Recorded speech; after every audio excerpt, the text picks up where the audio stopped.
Alrighty. Hey guys, my name is Michael King. I am a producer and I'm a worship leader. And I also play keys. And today I just want to go through a little walkthrough of my keys rig in Ableton. It's super simple. Hopefully you can learn something from this and, have some takeaways for how you can run keys efficiently. Obviously, as my last video, I'm in Ableton. In the last video, we talked about how to run tracks in session view, and that is the view that we're going to be using today. We'll mainly just go over like what sounds I'm using, how to set it up, and like how all of my sounds are set up, and then how I parallel that all of my key sounds over here with my tracks over here. So let's just go over every sound one by one that I have. I'm using my little like nano control right now to trigger sounds and to adjust volumes and reverbs and filters and stuff like that. So let's go over my piano sounds. A lot of these piano sounds are blended together. That's just how I like to get a lot of body and tone with my pianos. So this first piano is a keyscape. It's a C7. Like I feel like everybody that uses or is a keys player uses keyscape. So you've got this little grand piano that's set up, and by itself it's just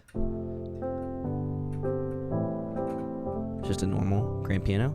I've got some real noise stuff going on in the background just to make it feel a little bit more human. But for that, it's just a really normal grand piano, and I'm blending it with a Spitfire piano. It's free.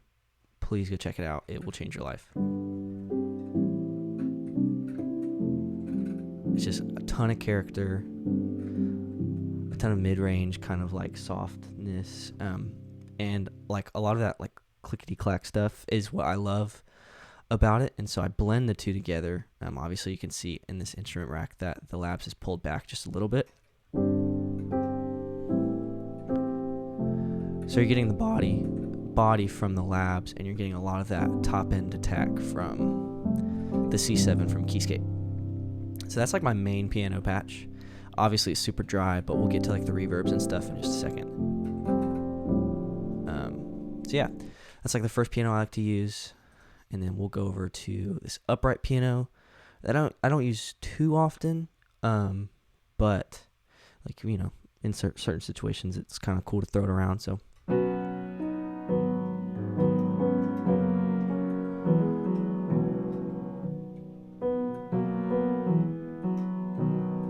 it's super kind of quirky, kind of weird. It's the wing upright from Keyscape. I haven't played around with it a ton just because I don't use it a ton, but super cool, super attacky, kind of that Maverick City kind of feel. A lot of their earlier stuff uses the wing upright for a lot of their stuff. There is this third piano is a felt piano from Keyscape. Obviously I'm just using a ton of Keyscape. This one I've thrown in here because I really love the sound of it. I don't use it a ton just because, there's not a lot of times that I can throw this in and have it cut through in a mix. But, sometimes during down moments I'll throw it in, but it's super dark. It's got a lot of low mid information. Super beautiful.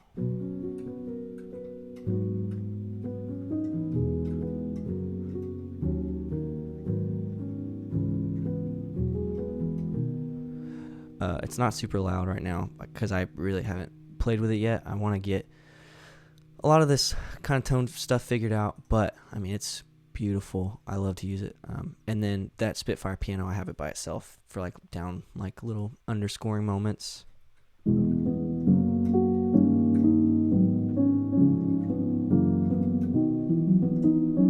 Yeah, super beautiful, super soft. Obviously, it's called the soft piano.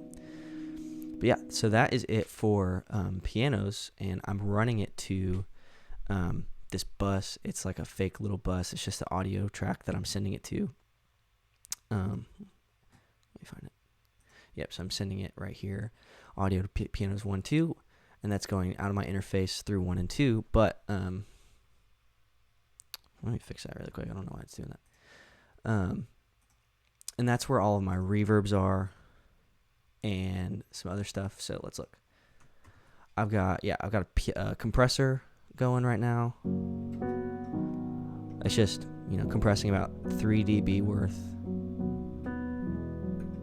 3 dB worth of compression. I'm gaining it down a little bit just because it was a little hot. And yeah, I've got this piano that one of my knobs is controlling. It's only going to 50% wetness because 100% is just way too crazy.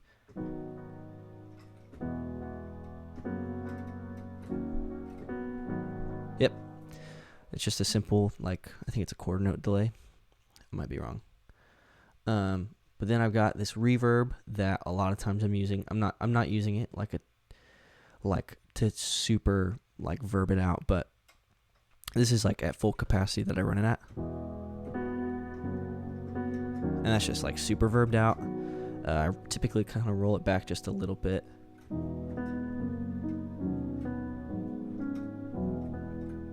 Just to get that kind of subtle ambient kind of feel for my pianos.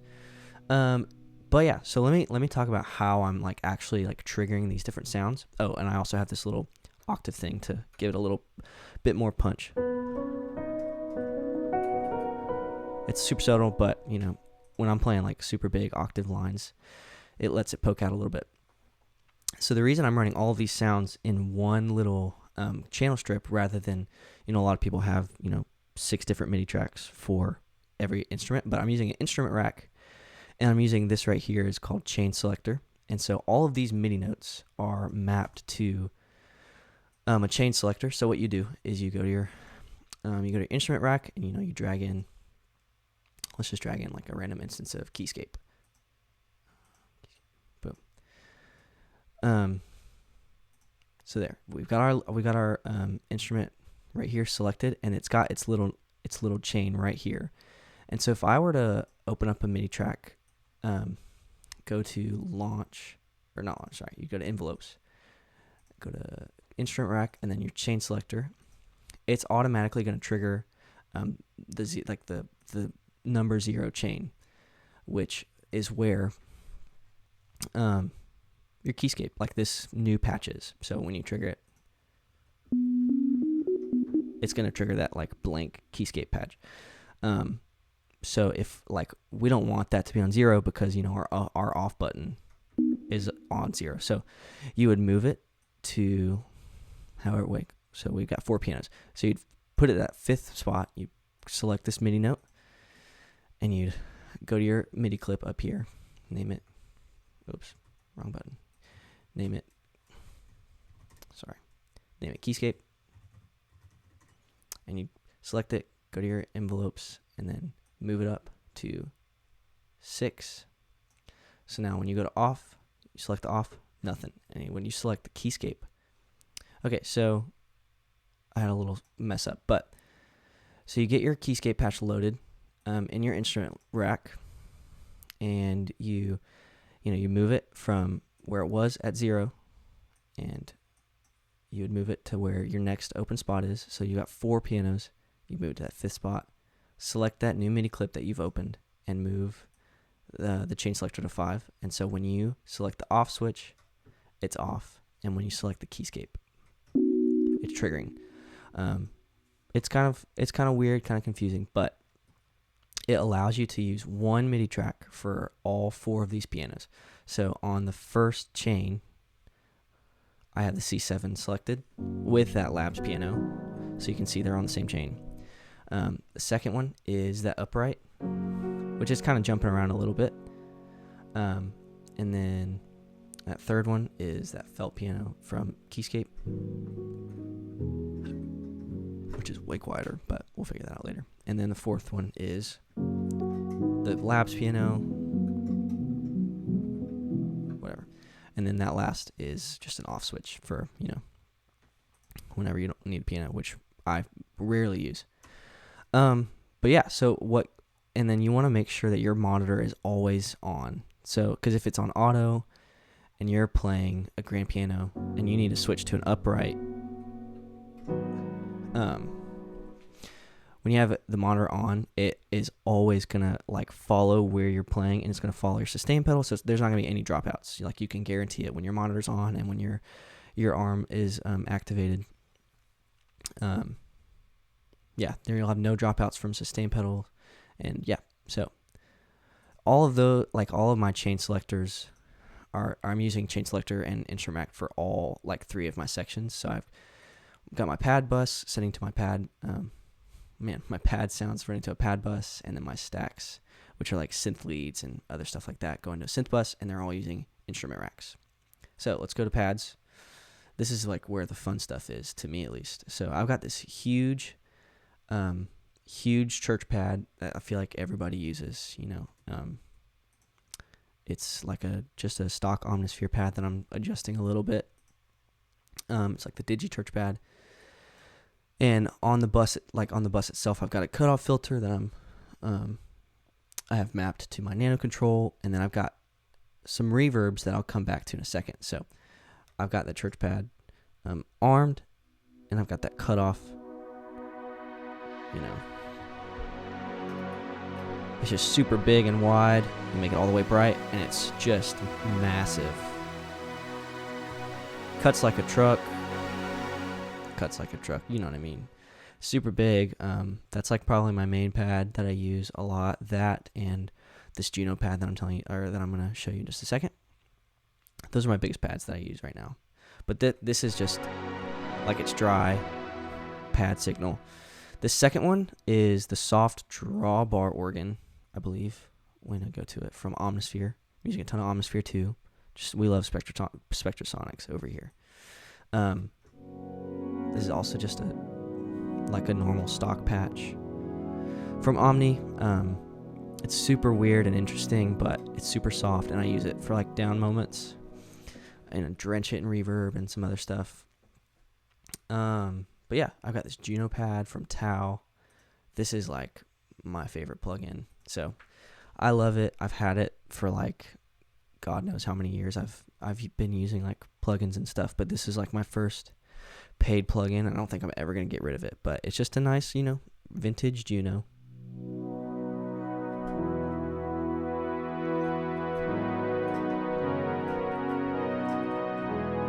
It sounds boring, but throw some reverb on it and it sounds like a nice little Juno. So I'm not using the Juno chorus because in like a recent patch they opened up this like little unison section. I don't know. I just have been like just gravitating towards it because I just really like how it sounds. But yeah, that's like my little Juno organ, and I've got this weird little pad sound from Omnisphere. I stole it from David Funk because I watched one of his videos and I was like, that's sick. But I'm blending in a Mellotron little choir. Let me see if I can solo it. Yeah, I mean like.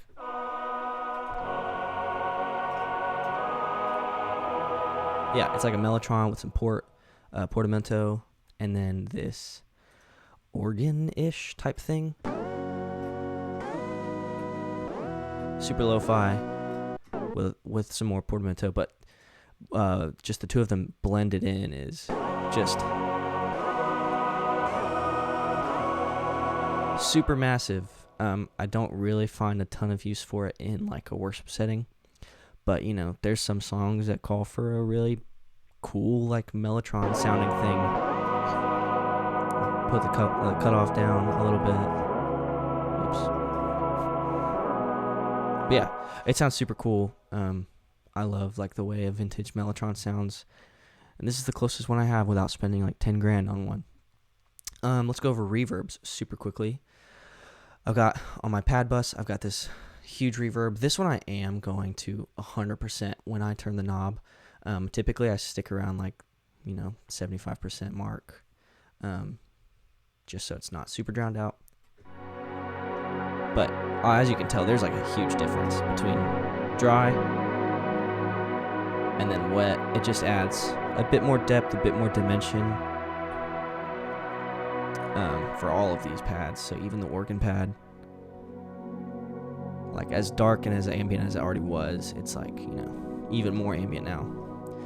And then I know this is like your classic like church trick, but I've got a Shimmer bus that is, I've got a Shimmer bus that's being sent from, like, the pads are being sent to, and also some synth stuff is being sent to. And I know Shimmer is like super overdone, but when it's tastefully used, it sounds really cool. So that's also mapped to a knob on my nano control. As you can see, obviously it's not going all the way because it's just super shrill and obnoxious. But all it is just a reverb with this little, pitch shifter. I don't have like Valhalla Shimmer. So it's just a little trick that I use to get a cool shimmer sound. But let's go to put some reverb on it, throw that shimmer in. Yeah, it just adds a lot of brightness, even more ambience for like lower moments. Man, I love it. I love shimmer. I don't think I'll ever get tired of it, as overused as it can get sometimes. But yeah, that's it for Pad World. Let's move over to this little stack section. It's obviously not very, nothing much is happening over here. It's getting sent to like my synth bus over here.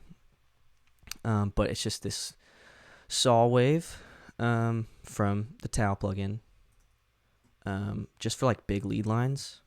So, oops, it's ending at that E. So, yeah, so blend it in with like a piano.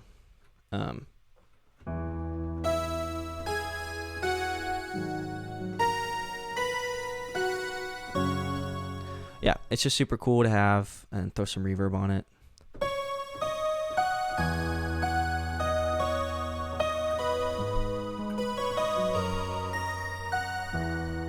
Super cool, super big. Yeah, that's like my little, that's why I call it stacks, is because I like to stack it on stuff. And then I've got this CP70 from Keyscape again. My church, we love the CP70 over here, so let me...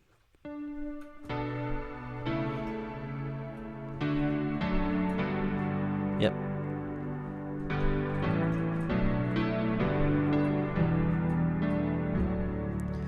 Man, we actually dropped a new release, shameless plug, and we use the CP70 all over it. Stacking it with a piano sounds cool. I know a lot of the Bethel guys use it. Like Nick Staley loves it. I know that he likes to stack his stuff, like his pianos, with CP70s, so pulling it a lot from him. Yep, and the same thing, we're running it to a reverb, a pretty long one actually, and not running it super hot again, and then also running it to a shimmer, just like for that super saw, adding a shimmer gives it a nice little cut to it. And then I've got my textures, which are essentially just like your drone pads. It's another Omnisphere patch that I'm just like triggering with a MIDI note. So it's the cryogenic freeze with, some filters and a ton of reverb and, all this stuff. And it's just triggering a MIDI note that has like just diatonic notes. And so whatever key I'm in, say I'm in B flat, I'll just like pull it, throw it to the song I need, name it, pad and B flat. Fade it in. It's just nice and ambient, Let's get some piano going.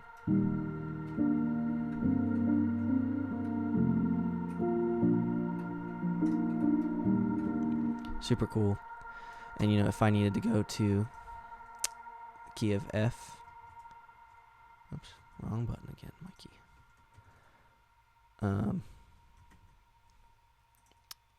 Name it pad, key of F, and you just copy paste this MIDI note. I got fat fingers today. Copy and paste this MIDI note, and then copy or select all these notes and move it down to whatever key you need to go to. So we'll go to F, and then boom, different key.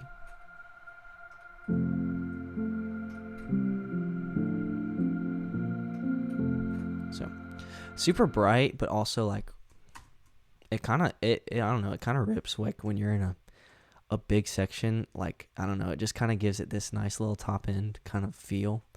And obviously it just sounds really cool in low moments or when you're underscoring. I love the way it sounds, and I also just deleted the only note I had, so I'm gonna pull that back up here. Yep, so that's about it for my keys rig. I love using Session View, and I love using the way my like rig works. Yeah, it's super easy to just press a button, get to a new sound, turn a knob, adjust a reverb, cut off, stuff like that. And it's super simple, easy to look at, in my opinion. All your tracks over here. Lastly, I have this little audition rack, so it's kind of similar to like an audition pedal, or like an A/B switch on like a guitar pedal board. I have it muted all the time, but like instead of like, going into my instrument rack and throwing in a bunch of different like random plugins to try out new sounds, I just have this audition rack that I can try out new sounds on. So right now I think I have like a string little setup. Yeah. Just to like try out some new plugins, try out some new sounds, see what works, see what doesn't. And, sometimes I could use like a little aux sound right there for like a set. But yeah, other than that, super simple. Again, I'm Michael King. Let me know if you have any questions. I'm not that hard to get by. And yeah, I hope you guys were able to get something out of this, and I'll see you later.